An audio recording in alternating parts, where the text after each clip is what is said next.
दरअसल गलती ये है कि विनीत भैया के साथ जब भी कोई कार्यक्रम होता है तो वो मुझे हरिद्वार में मिलते हैं। हरिद्वार में मिलते हैं तो वहां पे मैं देशभक्ति की बातें करता हूँ, गीत संगीत की बात करता हूँ, भोलेनाथ की बात करता हूँ। और दिल्ली में कार्यक्रम में नहीं मिलते हैं, फरीदाबाद में मिले हैं तो आज महसूस होगा कि क्या क्या हम करते हैं।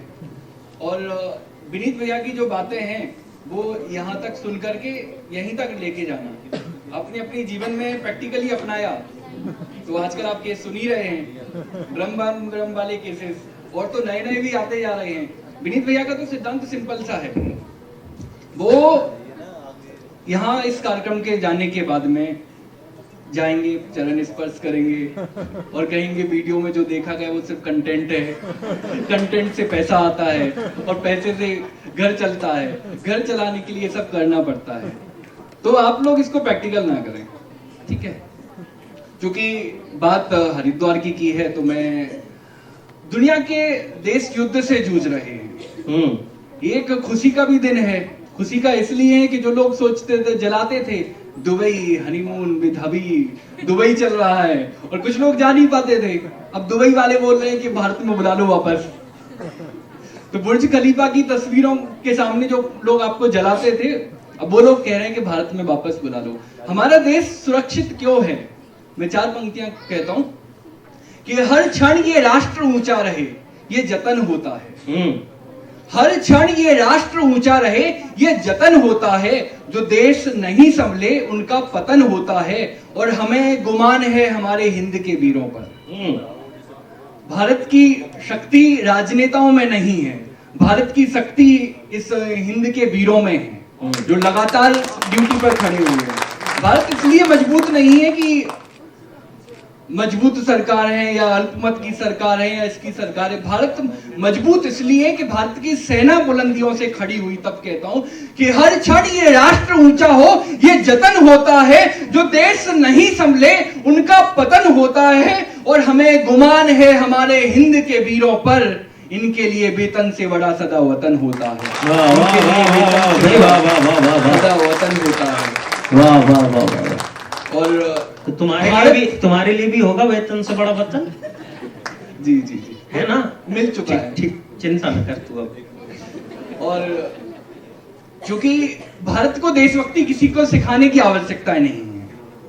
लोग कहते हैं कि देशभक्ति, वियतनाम अमेरिका जैसे देश को पछाड़ता है। अब तो आपने तो ज्यादा पढ़ाई भी की और लोगों को पढ़ा भी रहे हैं, तो वो जब वियतनाम से पूछा जाता है कि कहां से ये प्रेरणा मिलती, तो वो राजस्थान के महाराणा प्रताप का उदाहरण देते हैं।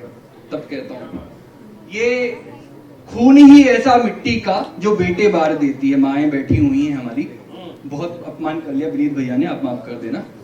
ये खून ही ऐसा मिट्टी का जो बेटे बार देती है, 6-6 बरस के लालों को भी रण में उतार देती है, और शीश कटे धड़ लड़े इसमें भी इनकी ख्याति है। आप कितने भी युद्ध उठा करके देख लीजिए, आपको ऐसा उदाहरण नहीं मिलेगा कि शीश भी कट गए और धड़ लड़ रहे हैं। तब कहता हूं ये खून ही ऐसा मिट्टी का जो बेटे बार देती है, 6-6 बरस के लालों को भी रण में उतार देती है। 6-6 बरस के लालों को भी रण में उतार देती है, और शीश कटे धड़ लड़े इसमें भी इनकी ख्याति है। अपना लहू बहाकर माए ये धरती संवार देती है। वाह वाह वाह वाह वाह, बहुत धरती संवार देती है।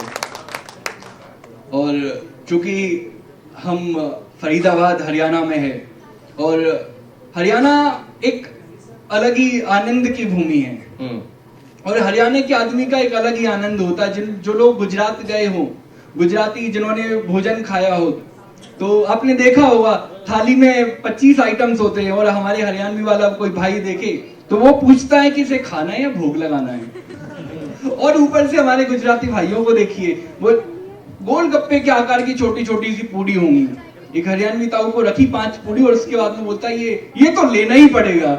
हरियाणवी आदमी शक्ल देख रहा है उसकी, तो आप समझ सकते हैं गुजराती जो कहते हैं ना कि मैं खाने ना खाऊंगा ना खाने दूंगा, तो वो उसी थाली से वो भाव आता है उनका। और भारत माँ का हित हो जिसमें मान जरूरी होता है, इस मिट्टी से बड़ा कोई प्रेम नहीं हो सकता कि भारत माँ का हित हो जिसमें मान जरूरी होता है। माटी के खातिर दिल में सम्मान जरूरी होता है और राय संकट मातृभूमि पर। ऑपरेशन सिंदूर हुआ तो चंडीगढ़ में रक्त की आवश्यकता हो गई थी। तो आपने देखा होगा चंडीगढ़ के ग्राउंड में यही हरियाणा के युवा थे जो हजारों की संख्या में आ गए थे और सेना और भारतीय सेना से लड़ने के लिए तैयार हो गए थे। तब कहता हूं कि भारत माँ का हित हो जिसमें मान जरूरी होता है, माटी के खातिर दिल में सम्मान जरूरी होता है और राय संकट मातृभूमि पर। बात ध्यान में रख लेना किंतु परंतु से पहले बलिदान जरूरी होता है। बहुत अच्छे, बहुत अच्छे, बहुत अच्छे। क्योंकि पीछे वाले सज्जनों से भी मेरा निवेदन है कि आप लोग बैठ जाइए, कार्यक्रम की रूपरेखा चलती रहेगी। और ये सब वो बातें हो गई जो कॉलेज के प्रशासन के लिए ठीक है कि उन्हें लगेगा कि हाँ सब ठीक है, अब डीसी साहब चले गए, अब मैं वो करता हूँ जिसके लिए मैं जानना चाहता हूँ, ये अभिप्राय जी। और अक्सर ये भोले भाले लड़के बहुत भोले होते हैं और लड़के इतने भोले होते हैं कि दिन भी बाल भी जो है ना दिन देख के कटवाते कि शनिवार तो नहीं है, मंगलवार तो नहीं है, और वो काट भी देती दिन भी नहीं बताती है। बहुत अच्छे।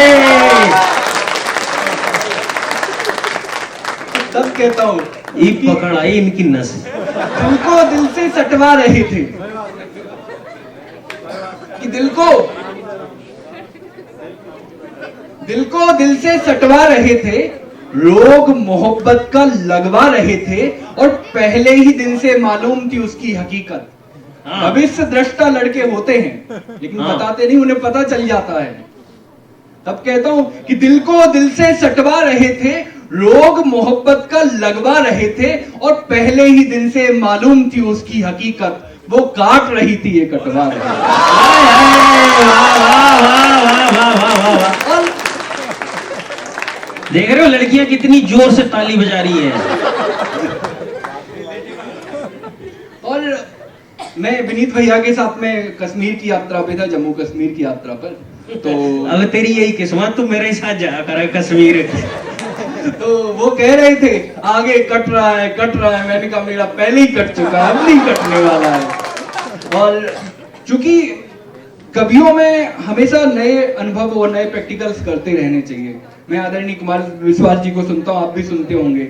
मैं उनको अक्सर कहता हूँ कि आप कहते हैं कोई दीवाना कहता है, कोई पागल समझता है। मैं कहता हूँ दादा, आप कहते हैं कि कोई दीवाना कहता है, कोई पागल समझता है। मैं कहता हूँ आज का युवा जिसको भी दिल देने की सोचे उसका कोई और ही निकलता है। बहुत विडंबना है। और एक तो ये लड़कियों के लिए तो देखो लगातार देश भी सोच रहा है, समाज भी सोच रहा है। और सबसे ज्यादा तो थैंक यू लड़कियों को रैपिडो वालों को बोलना चाहिए, रैपिडो वालों को, स्विगी वालों को। पहले मेरे बाबू ने खाना खाया आपको फोन पे पूछना पड़ता था, अब तो डिलीवरी करने जा सकते हो, वो बोल देगी मम्मा स्विगी वाला था, मम्मा रैपिडो वाला था। और कई लड़के बेचारे लड़कों के सपने अधूरे रह जाते थे कि कोई बैक सीट पे बैठे।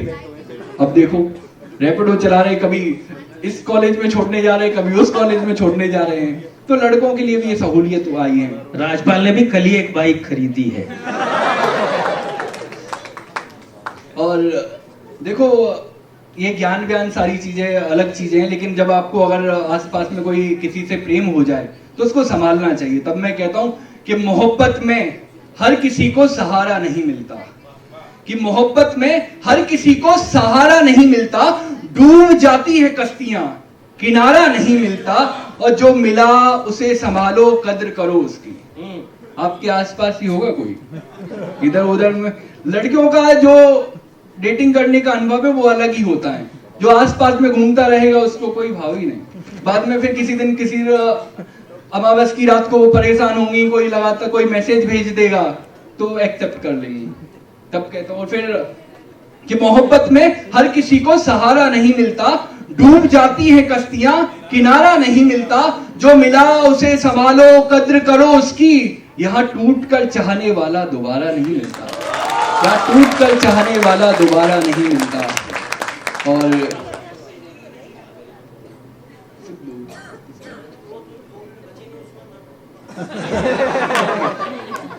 ठीक है, मैं एक शहर है जैसे आपका फरीदाबाद है वैसे ही हमारा गाजियाबाद है। मैं अक्सर कहता हूं कि तुम्हारे बिन एक शहर एक चेहरे की वजह से खूबसूरत लगता है, तब कहता हूँ। आपको भी लगता होगा, आपको लखनऊ नाम बताऊंगा तो आपको लखनऊ का कोई चेहरा याद आ जाएगा, आपको गुरुग्राम याद दिलाऊंगा तो गुरुग्राम की कोई मैम साहब याद आ जाएंगी आपको। तो शहर एक चेहरे के कारण, एक इंसान के कारण खूबसूरत बन जाता। तब मैं कहता हूँ कि तुम्हारे बिन ये शहर आबाद नहीं लगता, सब तो लगता मगर गाजियाबाद गाजियाबाद नहीं लगता। और गाजियाबाद कहाँ है कि दिल का बुरा हाल सा लगता है, दिल का बुरा हाल सा लगता है, बदला बदला ये साल सा लगता है। और रिश्ता क्या है मेरा तेरे शहर से। उत्तर प्रदेश से हैं यहाँ पर लोग, बहुत सारे लोग हैं, तो हाथ उठाना आप लोग आशीर्वाद देने के लिए कि दिल का बुरा हाल सा लगता है, बदला बदला ये साल सा लगता है। और रिश्ता क्या है मेरे तेरे शहर से, मुझे तो पूरा यूपी ही ससुराल सा लगता है। बहुत अच्छे, धन्यवाद धन्यवाद धन्यवाद। बहुत बहुत धन्यवाद।